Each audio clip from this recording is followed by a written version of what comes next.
په ادبي بحثونو کې فصاحت او بلاغت شاید تر ګردو مشهور اصطلاحات وي. دا اصطلاحات له پیړیو راسي په لیکنو، نقدونو او ادبي بحثونو کې را روان دي، خو اکثره وخت وینو چې هسې د عادت او رواج له مخې استعمالیږي.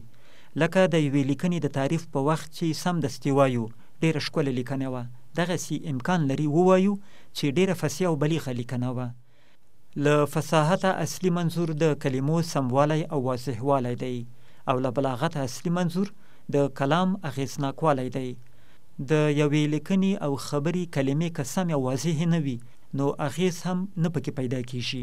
معنا دا چې د کلام د بلاغت لپاره د کلام فصاحت لازمي دی، او کله چې بلاغت یادوو فصاحت په خپله پکې شاملیږي. د دې اونۍ په بحث کې استاد نجیب منلی د بلاغت په اړه خبرې کوي او د دې فن له سرچینو یعنی د ارسطو له لیکنو مو خبروي. د بلاغت موضوع د وینا د موضوع سره تړلې ده. وینا د دوو انسانانو یا د انسانانو د یوې ډلې ترمنځ د ځینو فکرونو او خیالونو شریکول دي. دغه نن سبا ورته ډیسکورس وایي. دغه د مطلب دی ډیسکورس که په هره بڼه یې، که لیکلی، که ویلی، که په هر شکل یې، هغه څه چې ویل کیږي او د هغې نه هدف د یو پیغام رسول د یوې منبع نه، یوې مرجع ته، دغه وینا ده. که چیرې موږ د یعقوبسون د کمیونیکیشن مسله راواخلو، کمیونیکیشن یا ارتباط یو استوونکی لري، دغه استوونکی یو څه استی او یو چاته یې ورستی. نو که چیرې زما خبرې په داسې ډول وي چې تا ته در ورسیږي او هغه څه چې ما غوښتل په هماغه ډول یې واخلي او هغه هدف چې د دې د ویلو نه زما مقصد و تا ته ورسیږي، نو دا بریالی خبرې دي. او که چیرې دا هدف پوره نشي نو ناکامې خبرې دي. د خبرو د بریالیتوب او د ناکامۍ شاخص دا دی چې څنګه د ویونکي، د استوونکي ترمنځ او د اخیستونکي ترمنځ یو پیغام تبادله شو. نو په احسنه طریقه، په مناسبه طریقه د پیغام د رسولو فن ته باید د بلاغت فن ووایو. یعنی بلاغت همدا کار لري. د بلاغت وظیفه دا ده چې دغه پیغام په ډیره ښه طریقه، په تر ټولو ښه طریقه مقابل لوري ته ورسوي. فکر کوم چې دغه به تر ټولو جامع تعریف وي. استاد منلی افغانستان کې یا په اسلامي ادبي حلقه کې عالمان د بلاغت په تعریف کې وایي چې هغه کلام بلیغ دی چې اغیزمنی، او بل هغه کلام چې د مخاطب حال ته په پام سره وړاندې سي.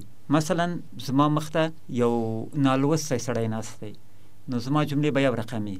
زما مخته یو داسې څوک ناست دی چې هغه عالي تعلیمات کړي دي، نو له هغه سره به زه ډېر جزیات نه بیانوم. هغه جزیات، هغه شیان چې بدیهي معلومیږي، ممکن هغه ته ونه وایم.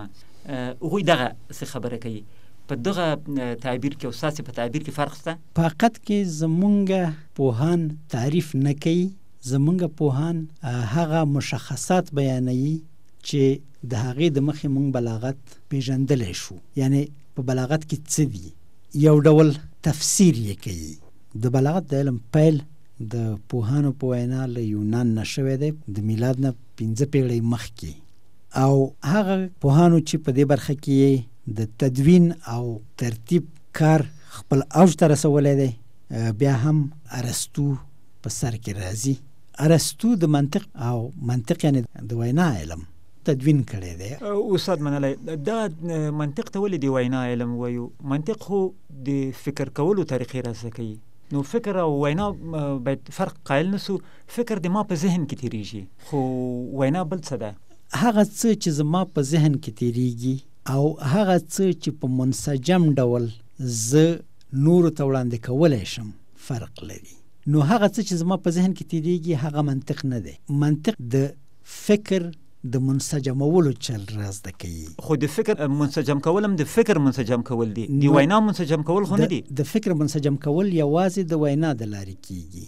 نو په دې خاطر منطق د نطق نه راغلی دی. په یوناني کې لوګوس هم خبرو ته وایي او هم فکر ته وایي. علت هم دغه شی دی چې تر څو چې د بل په باره کې فکر ونه کو او بل په نظر کې ونه لرو، خپل فکر نشو منسجم کولی. استاد منلی ستاسې د خبرې په تایید باندې تا ډېر پوهان په دې عقیده دي چې د انسان د فکر او د ژبې ترمنځ فرق نسو کولی. که انسان ژبه نه لرلی نو مفکر به هم نه و، او که فکر نه لرلی نو بیا به ژبه هم نه لرلی. یعنی د دغو رابطه هم ډېره عمیقه ده، که فرق هم پکې کوو خو بیلتون به یې سخت وي. بیلتون یې سخت دی. بیلتون یې داسې دی لکه څوک چې د جسم او ژوند ترمنځ فرق کوي. فکر د خبرې ژوند دی. د وینا او د فکر ترمنځ فرق کول ډېر ګران دي، او د همدې د خاطره منطق په عربي کې یا لوګوس په یوناني کې هم د ژبې په برخه کې او هم د فکر په برخه کې کارول کېږي. او لکه څنګه چې تاسو ویل ارسطو هغه څوک و چې هم یې د وینا لپاره اصول منسجم کړل، د بلاغت لپاره، او هم یې د منطق لپاره په اول ځل باندې کتاب ولیکه. نو ارسطو د منطق لپاره کتاب ولیکه، او دغه کتاب چې فقط کې کتاب نه دی، کتابونه دي، رسایل دي، څو رسالې دي. وروسته د ارغنون په نامه یاد شولې. ارغنون په یوناني کې اورګانون وسیلې ته وایي، یعنی ارغنون خو د ساز وسیله هم ده، د ساز وسیله هم ده. دغه اورګانون یا وسیله ارسطو په خپل کتابونو باندې دا نوم نه دی ایښی.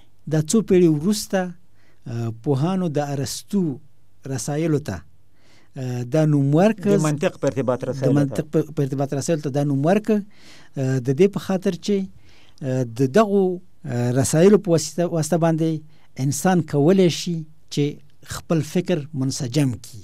نو ځکه دې ته د وسایلو نوم ورکړل شو. دغه وسایل د ارسطو بیل بیل رسالې هم پکې دي، څو برخې لري.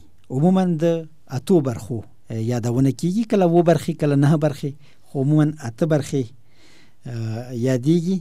چې لومړی برخه هغه ساده مفاهیم دي چې د مقولاتو په نامه یادېږي یا د کټګوریاس په نامه.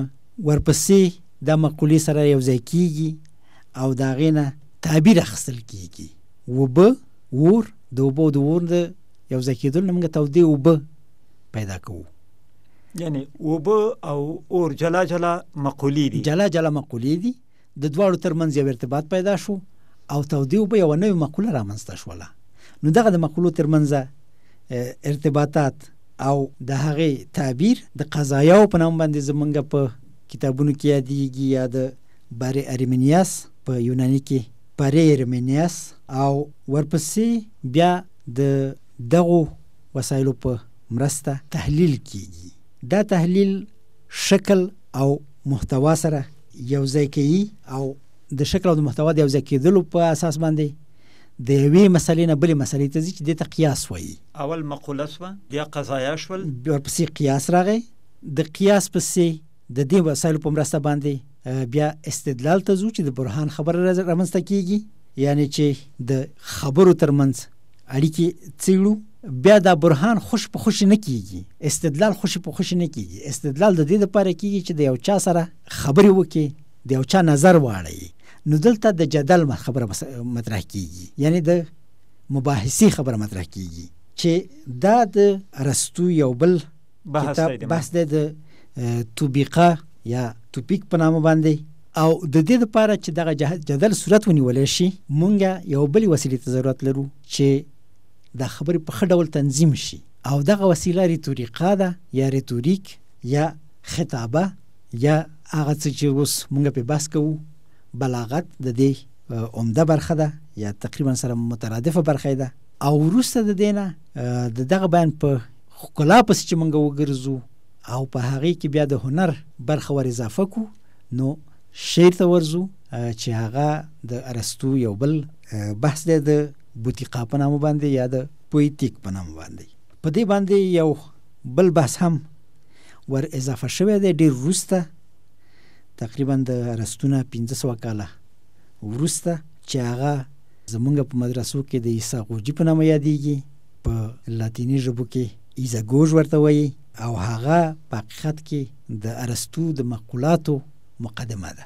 دغه مباحث چې مونږ یاد کړل، په دې کې تر ټولو مرکزی بحث د ادبیاتو دپاره همدغه د ریتوریک بحث دی.